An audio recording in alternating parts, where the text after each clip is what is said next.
Hello friends, Suri classes में आपका स्वागत है। और आज हम ट्वेल्थ क्लास एनसीईआरटी चैप्टर 3 पढ़ने वाले हैं और वो है ह्यूमन रिप्रोडक्शन। ह्यूमन रिप्रोडक्शन में एनसीईआरटी में 7 सब टॉपिक में इसको डिवाइड किया हुआ है।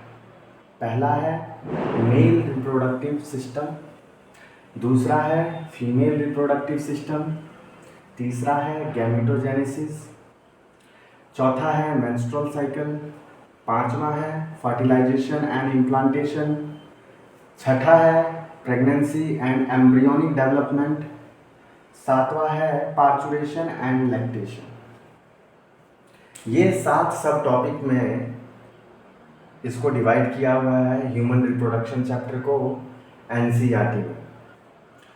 तो स्टेप बाय स्टेप सारा समझते हुए चलेंगे कि क्या होता है मेल रिप्रोडक्टिव सिस्टम, क्या होता है फीमेल रिप्रोडक्टिव सिस्टम, क्या होता है गैमेटोजेनेसिस, क्या होता है मेंस्ट्रुअल साइकिल, क्या होता है फर्टिलाइजेशन एंड इम्प्लांटेशन, क्या होता है प्रेगनेंसी और एम्ब्रियोनिक डेवलपमेंट, क्या होता है पार्चुरेशन एंड लैक्टेशन।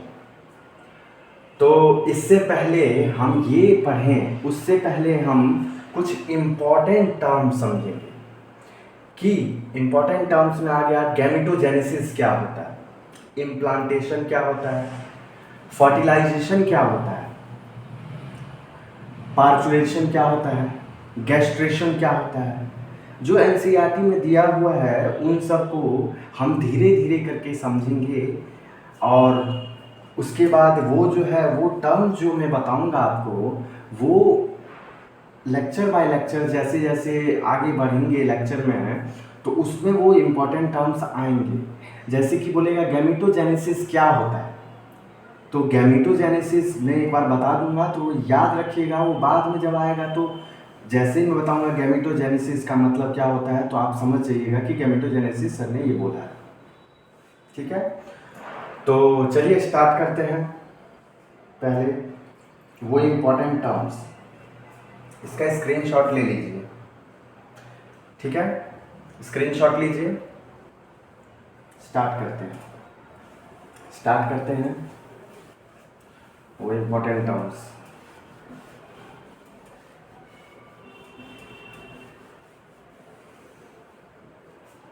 पहला इम्पोर्टेंट टर्म्स है इम्पोर्टेंट टर्म्स।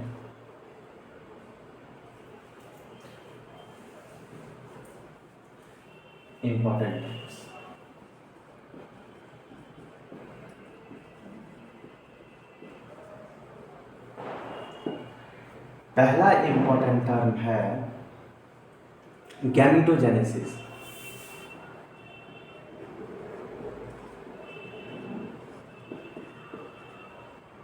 गैमेटोजेनेसिस का क्या मतलब है? देखिए, बायोलॉजी जो है उसका टर्म ही मैक्सिमम चीज़ बता देता है कि उस टर्म में उसमें क्या है, उस टर्म का मतलब क्या है, उसके अंदर क्या पढ़ेंगे। मैक्सिमम चीज़ उसका फर्स्ट वर्ड ही बता देता है, जो वो टॉपिक का नाम होगा वही बता देगा आपको कि उसमें हम क्या पढ़ेंगे। तो पहले हम पढ़ते हैं गैमेटोजेनेसिस। तो देखिए, पहला टर्म है गैमेट। गैमेट का तो मतलब समझ गए होंगे आप। गैमेट का मतलब है, एक होता है मेल गैमेट और एक है female gamete. Male gamete and female gamete. Male gamete में क्या होता है? स्पर्म। फीमेल गैमेट क्या होता है? Ovum. Male gamete and female gamete. Male gamete होता है स्पर्म, फीमेल गैमेट होता है ओवम। ठीक है बच्चों। और जेनेसिस मतलब क्या होता है? जेनेसिस मतलब होता है फॉर्मेशन, जनरेट करना, फॉर्म करना। क्या है? फॉर्मेशन। फॉर्मेशन मतलब बनना। गैमीट का बनना कहलाता है गैमेटोजेनेसिस। ठीक है बच्चों। और ह्यूमन में गैमीट का बनना कहलाता है gametogenesis in human. Formation of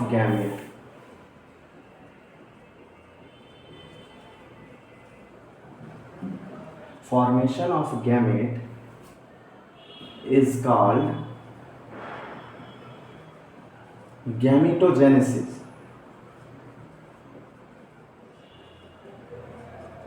ठीक है, बोल रहा है कि ह्यूमन में फॉर्मेशन होना गैमेट का कहलाता है गैमेटोजेनेसिस। मेल गैमेट होता है स्पर्म एंड फीमेल गैमेट होता है ओवम। ठीक है, अब एक टर्म है इंसेमिनेशन, इसको उतारिए। दूसरा टर्म है insemination.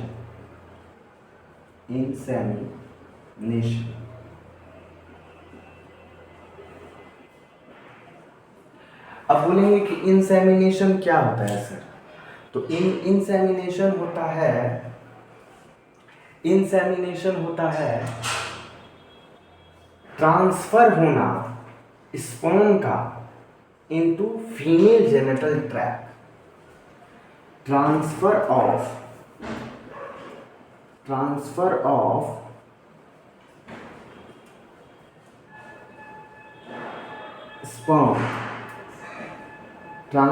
sperm into female genital tract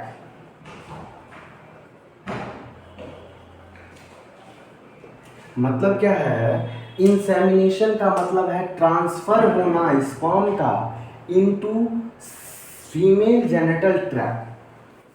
female genital tract में स्पर्म का ट्रांसफर होना कहलाता है इंसेमिनेशन। देखिए, अब स्टार्ट करते हैं गैमेटोजेनेसिस। फिर से बताते हैं आपको गैमेटोजेनेसिस क्या होता है। फॉर्मेशन होना गैमेट का, कहलाता है गैमेटोजेनेसिस। इंसेमिनेशन क्या होता है? ट्रांसफर होना स्पर्म का, किसका? स्पर्म का ट्रांसफर होना किसमें? फीमेल जेनिटल ट्रैक्ट में, वो कहलाता है इंसेमिनेशन। ठीक है, और उतारिए, पहले स्क्रीनशॉट लीजिए इसको, फिर आगे बढ़ते हैं।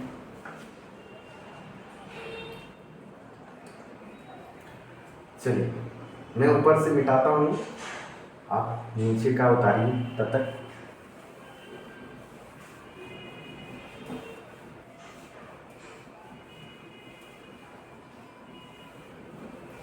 चलिए, अब तीसरा टॉपिक है हमारा फर्टिलाइजेशन क्या होता है। तीसरा टॉपिक है हमारा फर्टिलाइजेशन क्या होता है। क्या होता है?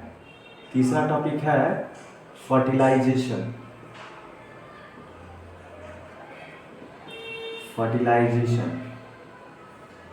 तीसरा है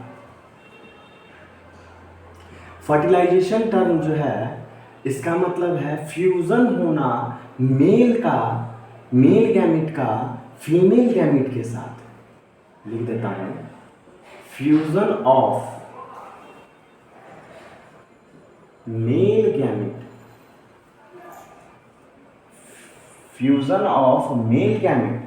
मेल गैमेट को क्या बोलेंगे? स्पर्म होगा। Fusion of male gamete with female gamete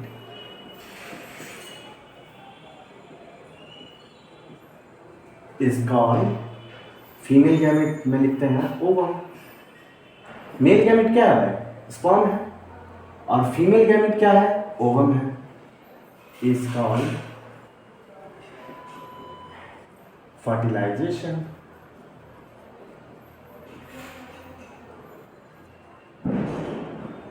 ठीक है, फर्टिलाइजेशन क्या होता है? फ्यूजन होना मेल गैमेट का फीमेल गैमेट के साथ, वो प्रोसेस क्या कहलाता है? फर्टिलाइजेशन। अब तीसरा चौथा पढ़ेंगे हम, इम्प्लांटेशन क्या होता है।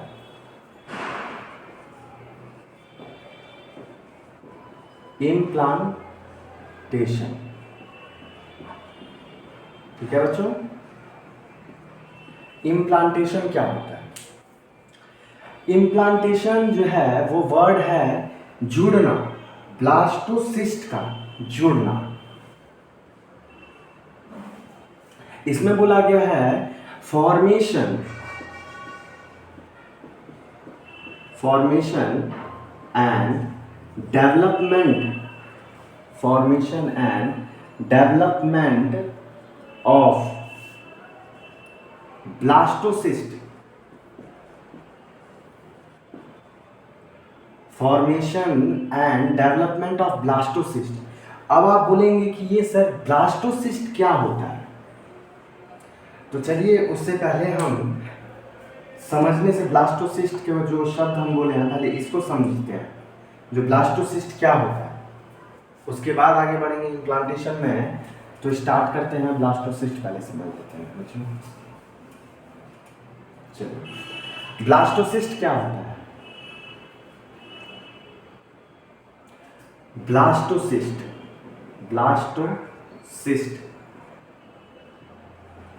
क्या है? ब्लास्टोसिस्ट जो है वो जब male gamete sperm, female gamete ovum, male gamete sperm, female gamete ovum, जब मेल ओवम के साथ फर्टिलाइज करेगा, क्या करेगा? फर्टिलाइजेशन तो बताए ही हैं आपको। तो जब मेल स्पर्म फीमेल ओवम के साथ फर्टिलाइज करेगा तो क्या बना देगा? फर्टिलाइज मतलब होता है फ्यूज, मतलब कि जुड़ना, मिक्स हो जाना। तो जैसे ही मेल स्पर्म फीमेल ओवम के साथ फर्टिलाइज होगा, जुड़ेगा, मिक्स होगा, तो बनाएगा एक जायगोट। क्या बनाएगा? एक जायगोट। ठीक है, एक जायगोट बनाएगा। फिर वो जायगोट डिवीजन स्टार्ट करेगा, जायगोट डिवीजन स्टार्ट करेगा और फिर वो बनाएगा ब्लास्टोमेयर्स। ब्लास्टोमेयर्स में बहुत सारे स्टेप हैं और इसके बाद जायगोट के बाद बनेगा जायगोट के बाद बनेगा मॉरुला स्टेज। बहुत सारे इसमें सेल्स होंगे, डिवाइड करते करते 8 to 16 जब सेल स्टेज जाएगा तो एक बनेगा मॉरुला। मॉरुला के बाद क्या होगा? बनेगा ब्लास्टोसिस्ट। मॉरुला के बाद बनेगा, ये 16th सेल स्टेज होता है, ब्लास्टोसिस्ट। ठीक है, देखिए क्या होता है, जब एक sperm, mail sperm female ovum के साथ फर्टिलाइज करेगा तो बनेगा जायगोट। फर्टिलाइज का मतलब होता है फ्यूजन, मिक्स होना। स्पर्म का ओवम के साथ जब मिक्सचर होगा, जुड़ेगा, मिक्स होगा, तो जायगोट बनाएगा। और वो जायगोट जब डिवाइड करेगा, जायगोट डिवीजन करेगा, डिवाइड करेगा, तो मॉरुला स्टेज बनाएगा। और फिर वो मॉरुला जो है फिर से डिवाइड करेगा तो एक ब्लास्टोसिस्ट बनाएगा। और इसी ब्लास्टोसिस्ट का इम्प्लांटेशन में यूज किया हुआ है एनसीईआरटी में। तो समझ गए होंगे कि ब्लास्टोसिस्ट क्या होता है। तो इम्प्लांटेशन में अब स्टार्ट करते हैं इसका यूज करना। फॉर्मेशन और डेवलपमेंट होना ब्लास्टोसिस्ट का, क्या होना? फॉर्मेशन और डेवलपमेंट होना ब्लास्टोसिस्ट का, और फिर उसके बाद वो यूट्राइन वॉल के साथ अटैच्ड हो जाता है। मतलब ये है कि बनता है और डेवलप होके ब्लास्टोसिस्ट जो है वो अटैच हो जाता है। ब्लास्टोसिस्ट अटैचेज या attached to the uterine wall. Uterine wall के साथ अटैच हो जाता है। समझिए बहुत अच्छे से समझिए। फॉर्मेशन और डेवलपमेंट होता है ब्लास्टोसिस्ट का और वो अटैच हो जाएगा यूट्राइन वॉल के साथ, तो वो क्या कहलाएगा? इम्प्लांटेशन कहलाएगा। एक बार और रिपीट करता हूँ, फर्टिलाइजेशन क्या होता है? फ्यूजन होता है मेल गैमेट का फीमेल गैमेट के साथ, कहलाता है फर्टिलाइजेशन। और चौथा टर्म समझाया था इम्प्लांटेशन क्या होता है? इम्प्लांटेशन होता है फॉर्मेशन और डेवलपमेंट। फॉर्मेशन मतलब बनना और डेवलपमेंट मतलब ग्रोथ। देखिए, फॉर्मेशन का मतलब क्या होता है? बनना, बनता है। और डेवलपमेंट का मतलब क्या होता है? ग्रोथ, ग्रोथ होना, डिवाइड करके ग्रोथ करता है अपने आप को। फॉर्मेशन का मतलब होता है बनना और डेवलपमेंट का मतलब होता है ग्रोथ। जब इम्प्लांटेशन होता है तो ब्लास्टोसिस्ट मतलब कि जाइगोट का फॉर्मेशन और डेवलपमेंट बन के ब्लास्टोसिस्ट बनता है। जाइगोट जो है वो डिवाइड करके डेवलप करके वो बनाता है ब्लास्टोसिस्ट, और वो ब्लास्टोसिस्ट जो है जब यूट्राइन वॉल के साथ अटैच होगा। यूट्राइन वॉल कैसे है? देखिए, ये है यूट्रस, इसका 3 वॉल होता है। यूट्रस है, इसका 3 वॉल है। पहला वॉल है पेरीमेट्रियम, पेरीमेट्रियम। बीच वाला वॉल है बीच वाला वॉल है मीजोमेट्रियम, मीजोमेट्रियम। और लास्ट वाला वॉल है एंडोमेट्रियम। जब फ्यूजन होगा मेल गैमीट का फीमेल गैमीट के साथ तो जाइगोट बनेगा, वो होगा फैलोपियन ट्यूब में, और फैलोपियन ट्यूब से धीरे धीरे करके आएगा यूट्रस में। और यूट्रस में वो कौन सा स्टेज बन जाएगा? ब्लास्टोसिस्ट स्टेज बन जाएगा। और वो ब्लास्टोसिस्ट जो है यूट्राइन वॉल के साथ अटैच होगा। तो जो ब्लास्टोसिस्ट का यूट्राइन वॉल के साथ अटैच होने वाला प्रोसेस कहलाता है इम्प्लांटेशन। मतलब ब्लास्टोसिस्ट का लिख देता हूं, ब्लास्टोसिस्ट का यूट्राइन वॉल के साथ जुड़ने वाले प्रोसेस को बोलते हैं इम्प्लांटेशन। समझे? इम्प्लांटेशन क्या होता है?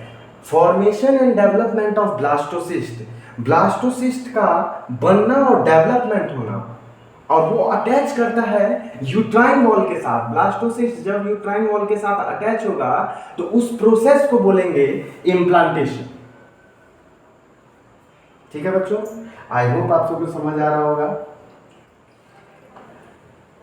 चलिए स्क्रीनशॉट ले लीजिए, आगे बढ़ते हैं।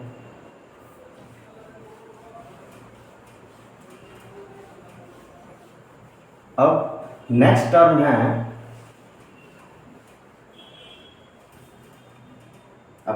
है, गैस्ट्रेशन। 5वां टर्म है गैस्ट्रेशन। गैस्ट्रेशन क्या होता है समझाते हैं आपको। 5th पॉइंट है गैस्ट्रेशन।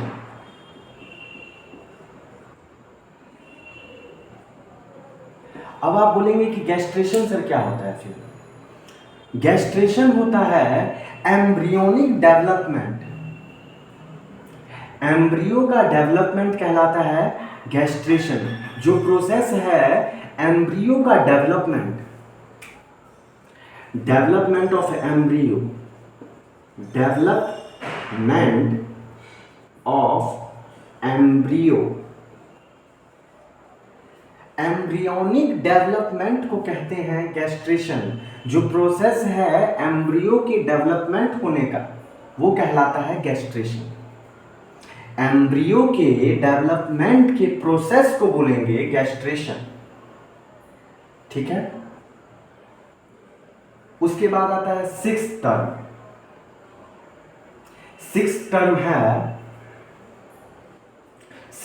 है पार्चुरेशन। क्या होता है पार्चुरेशन? बताइए क्या होता है पार्चुरेशन? पार्चुरेशन का मतलब है कि डिलीवरी होना बेबी का, बेबी के डिलीवरी को बेबी के जो डिलीवरी होता है ना, उस टर्म को, वो जो प्रोसेस है, उस प्रोसेस को बोलेंगे पार्चुरेशन। अब देखिए, डेवलपमेंट हो गया एम्ब्रियो का, पूरी तरीके से फीटस बन गया, और वो फीटस जो है वो जब डिलीवर्ड होगा, delivery of baby is called parturition.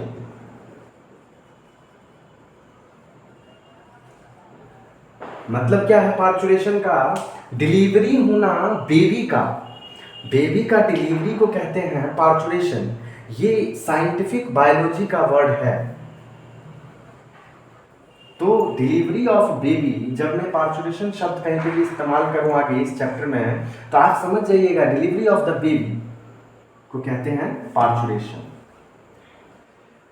तो चलिए, ये इंपॉर्टेंट टर्म्स खत्म हो गए हैं। आगे पढ़ते हैं मेल रिप्रोडक्टिव सिस्टम, जो एनसीईआरटी में 7 सब टॉपिक में चेंज किया हुआ है। Male reproductive system, female reproductive system, क्या होता है प्रेगनेंसी, क्या होता है इम्प्लांटेशन, क्या होता है मेंस्ट्रुअल साइकिल, क्या होता है पार्चुरेशन, क्या होता है लैक्टेशन। अब धीरे धीरे करके समझते हैं सारे टर्म्स को।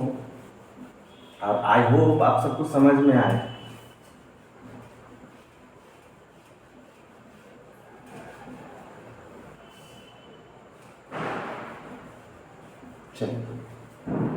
तो स्टार्ट करते हैं। इस चैप्टर का पहला टॉपिक वो है male reproductive system.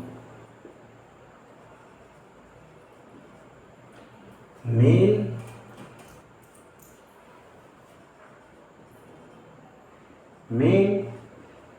Reproductive system. Male reproductive system क्या होता है? मेल रिप्रोडक्टिव सिस्टम का मतलब है कि मेल का वो रिप्रोडक्टिव सिस्टम जो बच्चे को जन्म देता है, इसी के द्वारा जो है मेल कॉपुलेट कर सकता है फीमेल के साथ। अब आप बोलेंगे कि सर कॉपुलेशन क्या होता है? तो धीरे धीरे करके आपको समझाएंगे हम, धीरे धीरे करके। चलिए, पहले है मेल रिप्रोडक्टिव सिस्टम। एनसीईआरटी में जो दिया हुआ है वो है कि male reproductive system pelvic region में पाया जाता है। अब आप बोलेंगे कि पेल्विक क्या होता है सर? पेल्विक रीजन क्या होता है? पेल्विक रीजन, पेल्विक शब्द लिया गया है पेल्विक ग्रिडल से। किससे लिया गया है? पेल्विक ग्रिडल से। और पेल्विक ग्रिडल क्या होता है? हमारा जो हिप वाला बोन है वो पेल्विक ग्रिडल कहलाता है, और उसी से ये टर्म पेल्विक लिया गया है। पेल्विक रीजन, पेल्विक मतलब कि पेल्विक वाले पोर्शन में मेल रिप्रोडक्टिव सिस्टम पाया जाता है। पेल्विक वाले पोर्शन में मतलब कि हिप वाले पोर्शन में फ्रंट साइड में मेल रिप्रोडक्टिव सिस्टम पाया जाता है। ठीक है? और इसमें क्या क्या टर्म, इसमें मेल रिप्रोडक्टिव सिस्टम में क्या क्या चीजें हैं, मेल रिप्रोडक्टिव सिस्टम में क्या क्या चीजें हैं इंक्लूड, वो हम पढ़ेंगे। जैसे एनसीईआरटी में जिस पैटर्न से दिया गया है उसी पैटर्न से समझेंगे धीरे धीरे करके। तो मेल रिप्रोडक्टिव सिस्टम ब्रॉडली 4 सब टॉपिक में डिवाइड है। ब्रॉडली 4 सब टॉपिक में, 4 सब टॉपिक में डिवाइड है। सब टॉपिक में डिवाइड है। वो क्या क्या है? पहला है टेस्टिस, दूसरा है असेसरी डक्ट्स। मैं धीरे धीरे करके सब समझाऊंगा क्या होता है टेस्टिस, क्या होता है एसेसरी डक्ट्स। तीसरा है ग्लैंड्स, ग्लैंड्स क्या होते हैं। चौथा है एक्सटर्नल जेनिटेलिया, एक्सटर्नल जेनिटेलिया क्या होता है? टेस्टिस, क्या होता है एसेसरी डक्ट, क्या होता है ग्लैंड, और क्या होता है एक्सटर्नल जेनिटेलिया। टेस्टिस क्या है धीरे धीरे करके समझेंगे। पहले हम ब्रॉडली बताते हैं टेस्टिस क्या होता है? टेस्टिस को हम प्राइमरी सेक्स ऑर्गन कहते हैं। टेस्टिस को हम प्राइमरी सेक्स ऑर्गन कहते हैं।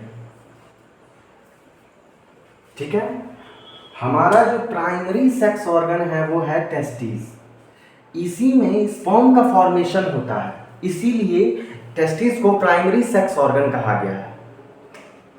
दूसरा है असेसरी डक्ट्स। असेसरी डक्ट्स क्या होता है? असेसरी डक्ट्स जो भी हमारे टेस्टिस में, हमारे ग्लैंड्स में सिक्रेशन होगा, वो सारे को कलेक्ट करके सीमन फॉर्मेशन करेगा। सारे को कलेक्ट करने का काम किसका है? असेसरी डक्ट का। मतलब कि जो भी सेमाइनल फ्लूइड आएगा, प्रोस्टेट फ्लूइड आएगा, वैसा बल्बोयूरिथ्रल का फ्लूइड आएगा, वो सारा फ्लूइड को, स्पर्म आएगा, वो सारे को कलेक्ट करके पेनिस के यूरिथ्रा वाले पार्ट में लाने का काम असेसरी डक्ट का होता है। तो असेसरी डक्ट का कुछ एग्जांपल यदि मैं दूं तो वो एग्जांपल है, पहला एग्जांपल है वासा एफ्रेंशिया।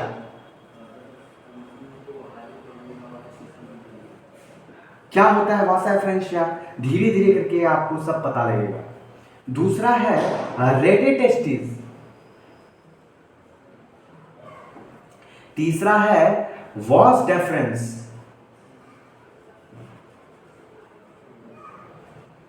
वॉस डेफरेंस एक्सेट्रा, और भी बहुत सारे हैं, वो धीरे धीरे करके जब पढ़ेंगे तब समझाएंगे आपको। अब ग्लैंड्स क्या होता है? ग्लैंड्स का मतलब होता है कि मेल रिप्रोडक्टिव सिस्टम में स्पर्म जो है वो सिर्फ कुछ परसेंटेज में रहता है। मेल रिप्रोडक्टिव सिस्टम में स्पर्म जो होता है वो कुछ परसेंटेज में होगा, 2 से 3% में रहता है, ज़्यादा से ज़्यादा 5% में रहता है। लेकिन जो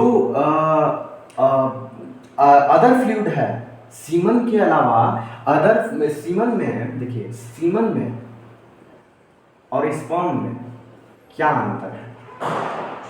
सीमन में और स्पर्म में क्या अंतर है? सीमन जो है वो स्पर्म प्लस सेमाइनल फ्लूइड से मिलके बना हुआ है।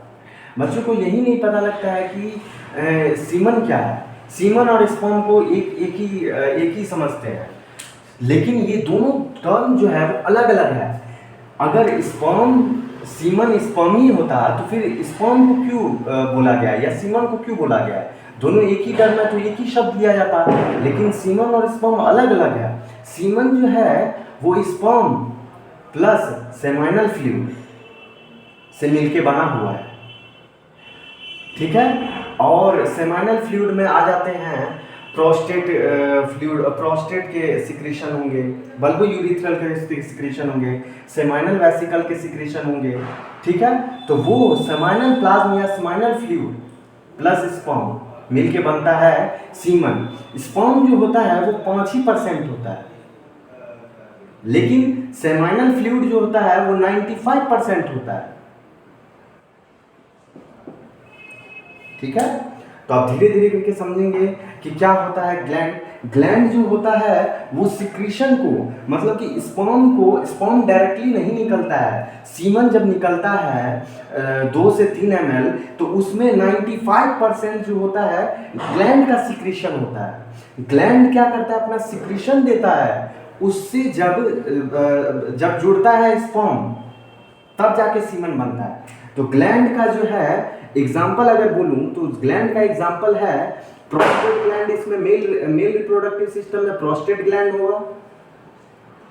दूसरा है बल्बोयूरिथ्रल ग्लैंड,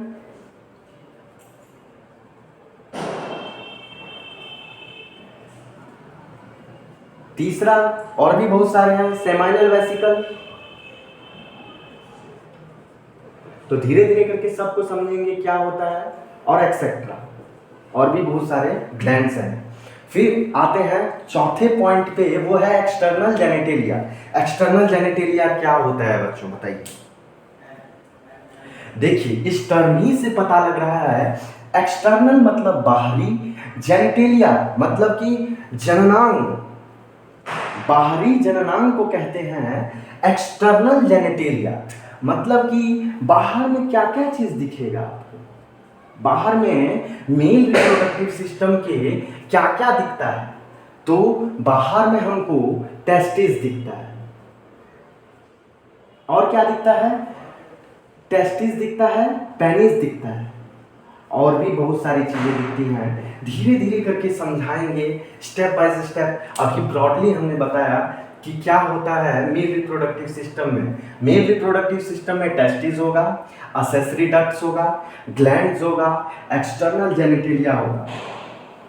चलिए बच्चों इसको स्क्रीनशॉट ले लीजिए, फिर आगे बढ़ते हैं।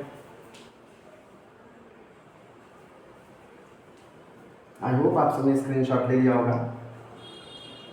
चलिए अब स्टार्ट करते हैं मेल रिप्रोडक्टिव सिस्टम का पहला टर्म टेस्टिस, फिर पढ़ेंगे एसेसरी डक्ट, फिर पढ़ेंगे ग्लैंड, फिर पढ़ेंगे एक्सटर्नल जेनिटेलिया। तो स्टार्ट करते हैं टेस्टिस से, ठीक है। चलिए आई होप आप सबको समझ आ रहा होगा जो मैं पढ़ा रहा हूं।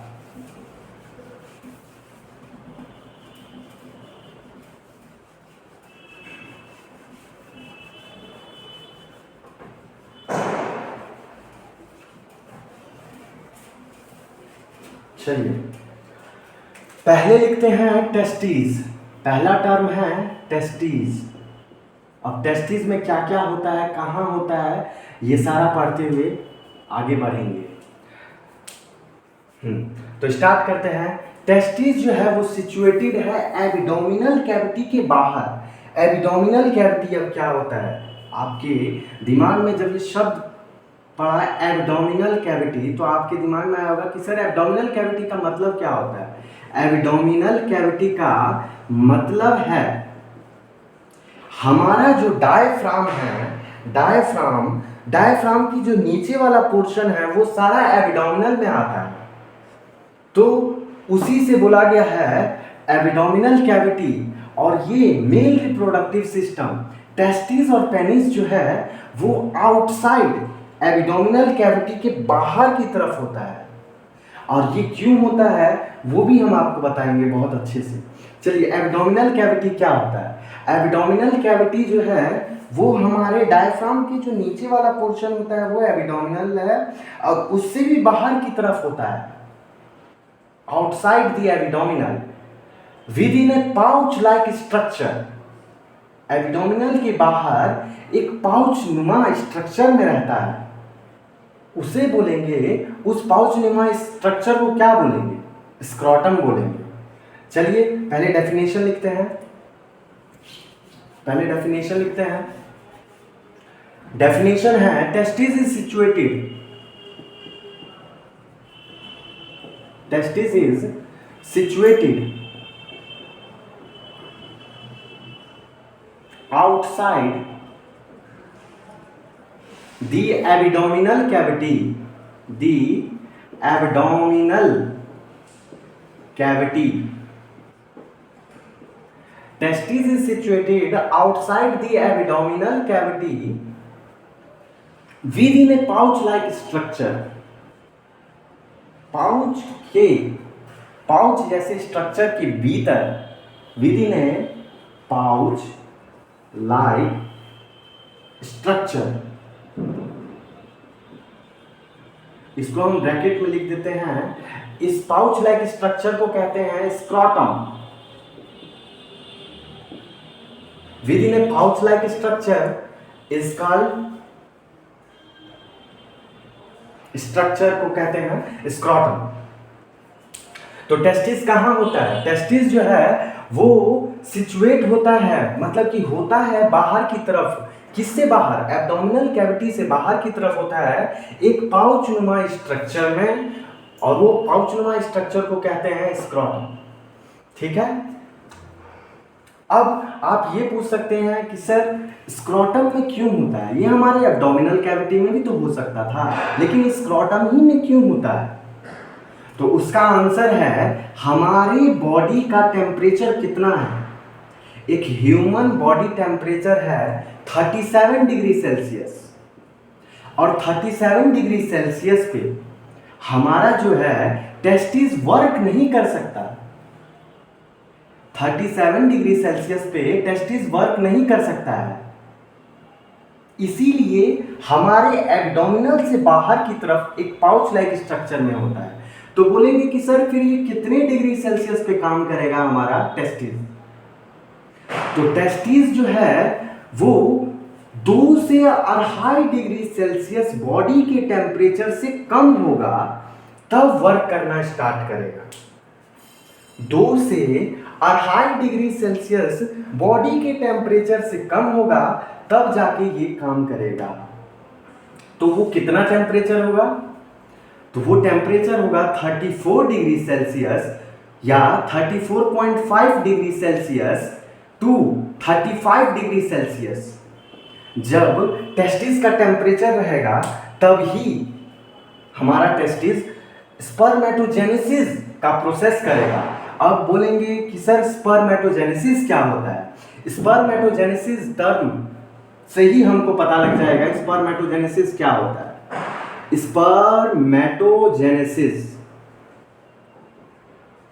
स्पर्मेटोजेनेसिस स्पर्म शुक्राणु को कहते हैं। स्पर्म का बनना, जेनेसिस का मतलब पहले भी आपको मैंने बताया था, जब गैमेटोजेनेसिस पढ़ाए थे तब बताया था। स्पर्म का फॉर्मेशन, बनना, स्पर्म का बनना फॉर्मेशन कहलाता है स्पर्मेटोजेनेसिस।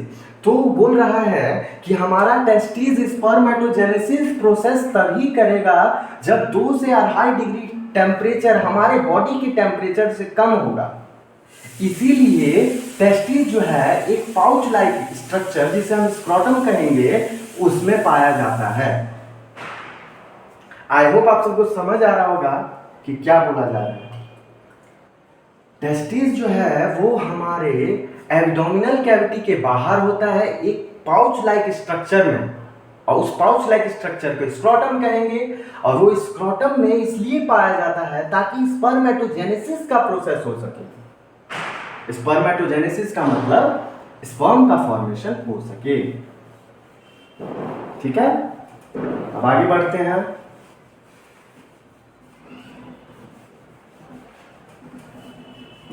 आगे बढ़ते हैं। हमारा एक जो एडल्ट वयस्क नर है, एडल्ट मेल है, उसके टेस्टिस का साइज क्या है? उसके टेस्टिस का साइज क्या है वो आपको बताता हूं। स्पर्म, एक एडल्ट मेल टेस्टिस का साइज कितना है? एडल्ट मेल का टेस्टिस का साइज कितना है? वो है लेंथ वाइज 4 से 5 सेंटीमीटर और विड्थ वाइज 2 से 3 सेंटीमीटर। कितना है? टेस्टिस का साइज लेंथ वाइज 4 से 5 सेंटीमीटर है और विड्थ वाइज 2 से 3 सेंटीमीटर है। पहले टेस्टिस का एक स्ट्रक्चर बनाते हैं पूरे लेवल डायग्राम के साथ, तब जाके आपको समझ में आएगा कि मैं क्या बोल रहा हूँ। तो स्ट्रक्चर बनाते हैं टेस्टिस का। ज़्यादा बड़ा बन गया क्या? चलिए, ये है मेल टेस्टिस। टेस्टिस है, और ये जो मैं बोल रहा था पाउच लाइक स्ट्रक्चर, ये है पाउच लाइक स्ट्रक्चर जिसे हम स्क्रोटम कहेंगे। ये है क्या है? ये क्या है? टेस्टिस है। ठीक है, और ये क्या है? स्क्रोटम है। स्क्रोटम जो मैंने पाउच लाइक स्ट्रक्चर कहा। और टेस्टिस का लेंथ कितना है? टेस्टिस का लेंथ है 4 से 5 सेंटीमीटर, हमारे एनसीईआरटी में दिया हुआ है। और यही नीट के ऑप्शन में आएगा, नीट में यही ऑप्शन में आएगा। और नेट पे बहुत सारे अलग अलग टर्म्स हैं, लेकिन वो नहीं आएंगे, सिर्फ यही नीट में इम्पोर्टेंट टर्म माना जाएगा। 4 से 5 सेंटीमीटर लेंथ है और विड्थ कितना है, 2 से 3 सेंटीमीटर विड्थ है। ठीक है, अब बोलेंगे कि सर ये क्या है, तो ये वाला पोर्शन जो कहलाता है वो कहलाता है इपिडिडाइमिस। इपिडिडाइमिस, इपिडिडाइमस कहलाता है। ये क्या है, वासा वास डेफरेंस, वास डेफरेंस। ये वाला पोर्शन क्या है, ये वाला है वासा एफरेंशिया। ये सारे टर्म मैं बताऊंगा क्या किसका क्या काम है, धीरे धीरे करके पढ़ेंगे तो सारा समझ में आएगा।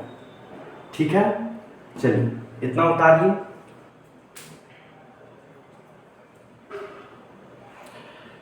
और ये टेस्टिस जो है वो कवर्ड है एक डेंस कवर लाइक स्ट्रक्चर से। डेंस कवर लाइक स्ट्रक्चर, आप बोलेंगे सर क्या होता है, डेंस मतलब क्या होता है, घना। कवर मतलब क्या होता है, आवरण। एक घने आवरण से, डेंस कवर्ड से हमारा टेस्टिस जो है वो कवर्ड होता है बाहर की तरफ। ठीक है, और उसके अंदर, टेस्टिस के अंदर जो है वो 250 कंपार्टमेंट होता है। टेस्टिस के अंदर 250 कंपार्टमेंट होता है और उस 250 कंपार्टमेंट को बोलेंगे टेस्टिकुलर लोब्यूल्स। चलिए बना बना के समझाएंगे तो आपको समझ में आएगा, ऐसे बोलेंगे तो समझ में नहीं आएगा। चलिए बनाते हैं, उतार लिए होंगे। चलिए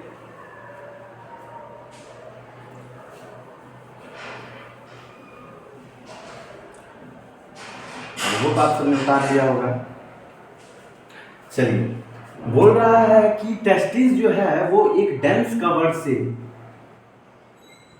एक डेंस कवर से कवर है और उसमें 250 कंपार्टमेंट पाया जाता है, उसमें 250 कंपार्टमेंट पाया जाता है। तो इसमें तो 250 कंपार्टमेंट हम बना नहीं सकते हैं, क्योंकि 250 कंपार्टमेंट बनाना इसमें पॉसिबल ही नहीं है इस डायग्राम में। तो एक कंपार्टमेंट को मैं बताऊंगा, अब ऐसे 250 कंपार्टमेंट होते हैं। तो चलिए स्टार्ट करते हैं।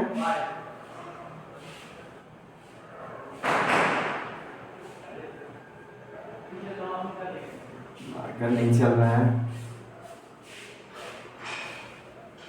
2 मिनट। 250 कंपार्टमेंट होगा, ठीक है।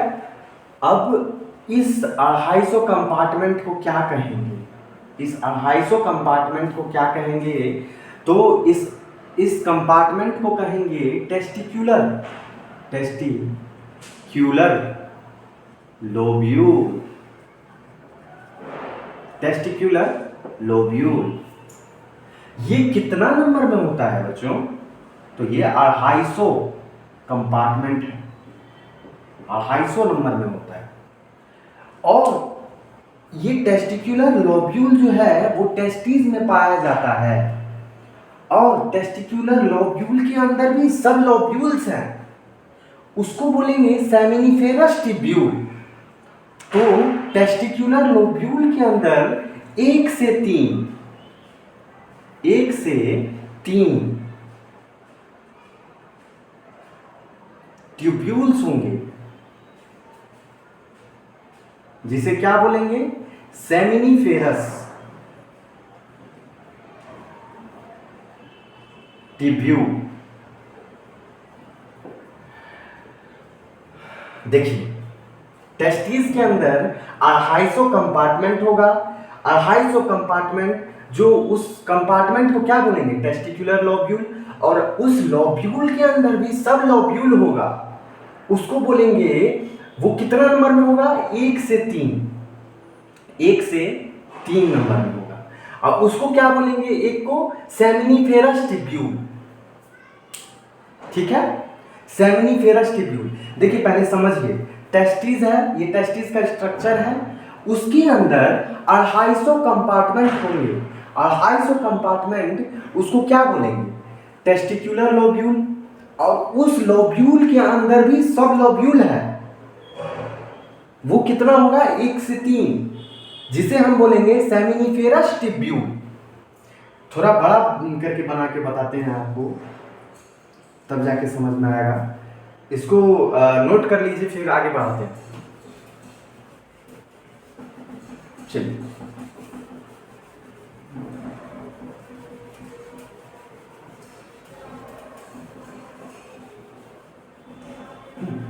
तो स्टार्ट करते हैं। देखिए क्या है, ये क्या था, टेस्टिक्यूलर लोब्यूल था बच्चों। अब टेस्टिकुलर लोब्यूल जो है कितना नंबर में है, 250 नंबर में है। और उसके अंदर क्या पाया जा रहा है, 1 से 3 सेमिनिफेरस टिब्यूल, 1 से 3 सेमिनिफेरस टिब्यूल कितना है, 1 से 3, ठीक है, 1 से 3 नंबर में है। चलिए मान लिए, अब 1 से 3 है। अब वो सेमिनिफेरस टिब्यूल भी किससे लाइंड है, 2 सेल से लाइन होता है। अब ये सेमिनिफेरस टिब्यूल किसी ना किसी चीज से तो लाइन होगा ना, तो ये लिविंग थिंग से है, लिविंग थिंग का टिब्यूल है। तो लिविंग थिंग का टिब्यूल है तो वो सेल से, लिविंग थिंग पूरा किस चीज से बना हुआ है, सेल से बना हुआ है। तो ये 2 प्रकार के सेल से, 2 प्रकार के सेल से लाइन है, ठीक है, 2 प्रकार के सेल से लाइन है। एक सेल का नाम है, एक सेल का नाम है मेल जर्म सेल। क्या है, क्या है बच्चों, मेल जर्म सेल। और दूसरा किससे लाइन है, दूसरा, ये 2 प्रकार के सेमिनिफेरस टिब्यूल 2 प्रकार के सेल से लाइंड है। और वो 2 प्रकार का सेल का नाम क्या है, मेल जर्म सेल, जिसे हम MGC कह सकते हैं। अब मैं मेल जर्म सेल हर बार नहीं लिखूंगा, MGC लिखूंगा तो समझ जाइएगा मेल जर्म सेल बोल रहे हैं। और दूसरा क्या है, सर्टोली सेल, सर्टोली सेल, ठीक है। तो बता रहा था मैं, टेस्टिस के अंदर टेस्टिकुलर लोब्यूल होते हैं जो 250 नंबर में होते हैं। उस टेस्टिकुलर लोब्यूल के अंदर भी सब लोब्यूल है जिसे हम सेमिनिफेरस टिब्यूल कहते हैं, जो 1 से 3 नंबर में होता है। और वो किससे लाइन है, 2 प्रकार के सेल से लाइन है। एक है मेल जर्म सेल जिसे हम MGC कहते हैं, दूसरा है सर्टोली सेल, ठीक है। अब धीरे धीरे करके समझेंगे कि मेल जर्म सेल क्या होता है और सर्टोली सेल क्या होता है। तो स्टार्ट करते हैं समझना मेल जर्म सेल और सर्टोली सेल। तो चलिए उतार लिए होंगे आई होप आप सब। फिर एक बार और ये डायग्राम बनाना पड़ेगा मुझे, इसमें और भी बहुत सारे पार्ट हैं, सब पार्ट हैं। चलिए, एक है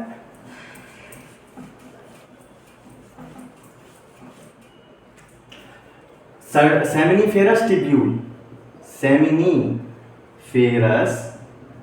टिब्यूल, टिब्यूल जो है वो 2